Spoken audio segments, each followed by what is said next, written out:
श्री स्वामी समर्थ तुमच्या सगळ्याचे आपल्या भक्तिमय चॅनलवर मनापासून स्वागत. ज्याला नामाची गोडी लागली, ज्याने सर्व चिंता स्वामीवर सोपवले, ज्याला नामाची गोडी लागली, ज्याने सर्व चिंता स्वामीवर सोपवले, त्यालाच तर खरी सुखाची पाय घडी लाभली आणि त्याचाच योग्यक्षेम वाहे स्वयं कृपाळू स्वामी माऊली.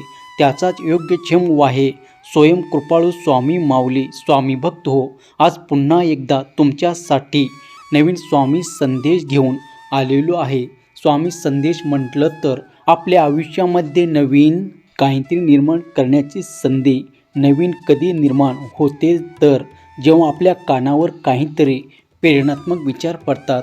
स्वामीचा मार्गदर्शन जेव्हा आपल्याला लाभते तेव्हा खऱ्या अर्थाने आपण पुढे जाण्यासाठी प्रेरित होत असतो आणि स्वामी संदेश अगदी ते काम करत असतात. कारण स्वामीचा प्रत्येक संदेश आपल्याला नवीन काहीतरी शिकवून जातो. कसं वागायचं आणि कसं नाही वागायचं हे देखील स्वामी संदेशमधून आपल्याला ऐकायला मिळतं. तर आजचाही स्वामी संदेश तसाच आहे. आपल्याला पुढे काय करायचं आहे, कसं करायचं आहे आणि हे आयुष्य कशा पद्धतीने आनंदात घालवायचं आहे त्याचं संपूर्ण मार्गदर्शन तुम्हाला या व्हिडिओच्या माध्यमातून मिळणारच आहे. तर व्हिडिओ शेवटपर्यंत आवर्जून ऐका. स्वामी आपल्या भक्तांना आवर्जून सांगतात, अरे आमच्यावर विश्वास असणं महत्त्वाचं, प्रारब्ध हे तर भोगावेच लागतं. आमच्यावर विश्वास असणं महत्त्वाचं, प्रारब्ध हे तर भोगावेच लागतात. पण आमची सेवा तुझे प्रारब्ध कमी नक्कीच करू शकते. आमची सेवा तुझे प्रारब्ध नक्कीच कमी करू शकते. शेवटी भक्ती महत्त्वाची, तू केलेलं आमचं नामस्मरण महत्त्वाचं. तुझ्या केलेल्या भक्तीमुळे येणारं दुःख, येणारं संकट जितका भयानक पद्धतीने तुझ्या समोर येताना त्यापेक्षा कितीतरी पटीने ते कमी होऊन तुझ्यापर्यंत पोचलेल्या असतात. अरे त्या भयानक दुःखाची तीव्रता कमी करण्याचे काम तुझी भक्ती करत असते. भक्तीमुळे तुला होणारा त्रास कित्येक पटीने कमी होत असतो, पण हे तुझ्या लक्षात येत नाही.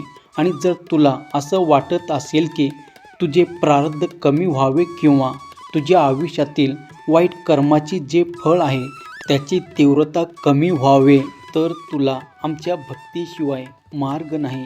आमच्या भक्तीशिवाय तुझ्याकडे पर्याय उपलब्ध नाही. भक्ती करणं म्हणजे काय रे? आमचं नामस्मरण करणे, आमचं अस्तित्व स्वीकारणे. अरे जो आमच्या नामात तल्लीन होतो त्याच्या मत्तीला आम्हाला यावंच लागतं. देवाला सापडायला आणि सापडलेला देव जपून ठेवण्यासाठी नामस्मरणाची जोड द्यावी लागते. हे सगळे लक्षात ठेव. फक्त भक्ती करताना मात्र तो सदैव कर.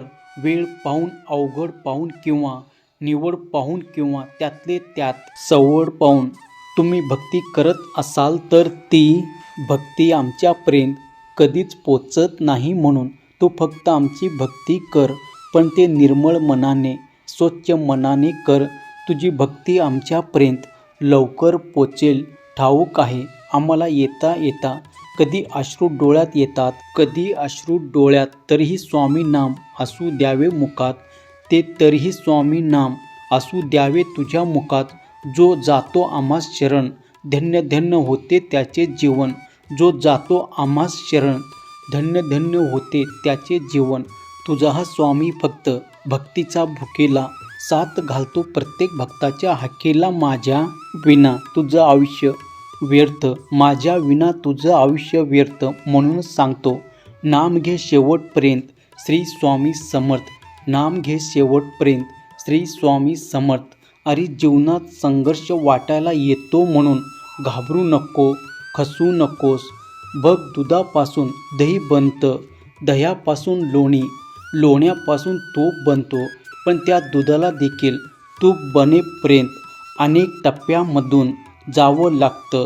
त्रास सहन करावा लागतो, पण शेवटी त्याची किंमत वाढते की नाही? कारण दुधापेक्षा दही महाग, दह्यापेक्षा लोणी महाग, लोण्यापेक्षा तूप महाग. पण शेवटी काय तर दुधाने या सगळ्या परिस्थितीला सामोरे जाताना स्वतःचा रंग सोडला नाही, पांढरेपणा सोडला नाही. याचा अर्थ काय तर वाईट प्रसंग आले तरीही वाईट प्रसंगातून जात असताना जो व्यक्ती त्या दुधाप्रमाणे आपलं मूलधर्म सोडत नाही, नैतिकतेची साथ सोडत नाही, तोपर्यंत तिला कधीच कोणी कमी लेखू शकत नाही. या उलट त्या दुधाप्रमाणे अशा व्यक्तीची किंमत वाढत जाते. अरे दुधाप्रमाणे संघर्ष करायचं, पण ते करत असताना स्वतःचे चांगले गुणधर्म मात्र जपून ठेवायचे, ते कधीही सोडायचे नाही. वाईट प्रसंग डोळ्यासमोर आले म्हणून वाईट मार्गाची साथ कधी पकडायचं नाही. हळूहळू का होईना परंतु आपल्याला सत्याच्या स्मरणावर चालत राहायचं. जसे त्या दुधाचं तूप बनल्यानंतर त्या तुपाची किंमत वाढली, तसे तुझं आहे. तुझ्या संघर्षातून जाता जाता एक दिवस तुझी किंमत वाढणार आहे आणि तू मूल्यवान होणार आहेस. अरे तू कष्ट कर, तुझे काहीही करतोस त्यामध्ये कष्ट कर, प्रामाणिकपणे मेहनत घे आणि मनापासून प्रार्थना कर. हो, पण प्रार्थनेत मात्र तुझा देव बदलत नाही बरं का. आम्ही जसे आहोत तसेच राहतो. उलट प्रार्थना करणारी व्यक्ती मात्र हळूहळू बदलत जाते. कसे ते पहा. हळूहळू तो व्यक्ती त्याचा राग सोडू लागतो. हळूहळू अशी व्यक्ती तिचा द्वेष सोडू लागते. मन आणि अपमानही बाजूला ठेवते आणि अहंकाराला तर दूर सोडून देते. मग खऱ्या अर्थाने तो आमचा होतो आणि खऱ्या अर्थाने प्रार्थना आपोआपच सत्यात उतरू लागते. जेव्हा जेव्हा तुला नकारात्मक गोष्टी तुझ्याजवळ भासू लागतील ना, तेव्हा तेव्हा फक्त तुझ्या स्वतःच्या मनाला तू एकच सांगायचं आहे की सगळं ठीक आहे आणि सगळं चांगलं होणार आहे. हे दिवस वाईट आहे पण माझे स्वामी वाईट नाही. माझे स्वामी कायम माझ्यासोबत आहे. अरे शब्दाची ताकद ओळखायला शिक. शब्दामध्ये खूप ताकद असते. परिस्थितीला घाबरू नको, तू फक्त विश्वास ठेव. आम्ही सगळं सांभाळून घेऊ.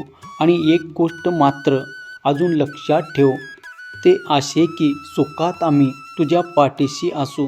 सुखात आम्ही सदैव तुझ्या पाठीशी असू, परंतु दुःखात मात्र तुझ्यासोबत असू. दुःखात मात्र तुझ्यासोबत असू. जेव्हा जेव्हा तुला काट्यावरून चालण्याची वेळ येईल, जेव्हा जेव्हा तुला मोठमोठे खड्डे पार पाडावे लागतील, तेव्हा मात्र तुला आम्ही कडेवर घेतलेला असू. तुला मात्र आम्ही कडेवर घेतलेला असू. फक्त या सगळ्या गोष्टी करत असताना कोण काय म्हणत आहे, कोण काय करत आहे, कोण तुझ्याशी कसं वागत आहे त्याचा विचार करू नकोस. ज्यांना जे म्हणायचं ते म्हणू दे, कारण म्हटल्याने काही होणार नाही का. तुला माहीत आहे ना, तुझा स्वामी तुझ्यासोबत आहे, मग सगळं चांगलंच होणार आहे. हा विश्वास मनामध्ये जागा करणे म्हणून म्हणतोय. मन आणि मन प्रत्येकासमोर मांडत बसू नको. मन आणि मन प्रत्येकासमोर मांडत बसू नको, कारण अर्थ न कळालेलं मन आणि अर्थात बुडालेलं मन प्रत्येकाला झेपेल असं नाही. लोकांना प्रत्येक गोष्टीची उत्तर देणे देखील कधीच गरजेचं असतं आणि मनातल्या सगळ्या गोष्टी सगळ्यांना सांगणं देखील अजिबात गरजेचं नसतं. जीवनातील काही गोष्टी फक्त तुझ्यासाठी जपून ठेव, तुझ्यापुरतं मर्यादित ठेव. जोपर्यंत तुझ्या काही गोष्टी लोकांपर्यंत पोचत नाही तोपर्यंत तू आनंदातच आहे. जगणं खूप सुंदर आहे हे विसरू नको आणि जीवन जगत असताना हिरमसू नकोस. एक फूल उमललं नाही म्हणून रोपाला तोडू नको. अरे एक फूल उमललं नाही म्हणून अख्ख्या रोपाला तोडू नको. सगळंच मनासारखं होईल असं मानू नकोस, पण कधीतरी उत्कृष्ट देखील तुला मिळत असते, हे मात्र विसरू नकोस. हे मात्र विसरू नकोस. इतकं सरळ व्याख्या जीवनाचे आहे. आणि जर हे समजून घेण्याचा प्रयत्न केला आणि आमच्या भक्तीमध्ये रममान झाला, तुझे प्रयत्न प्रामाणिकपणे केले, तर आम्ही देखील तुला सदैव एकच सांगू, भिवू नकोस. मी तुझ्या पाठीशी आहे, भिवू नकोस. मी सदैव तुझ्या पाठीशी आहे. स्वामी भक्त हो.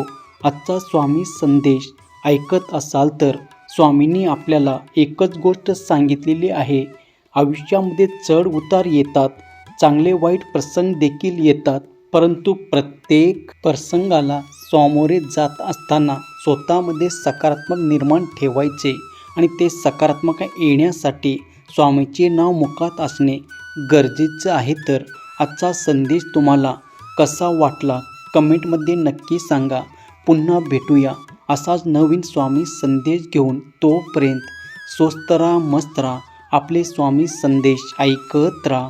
धन्यवाद.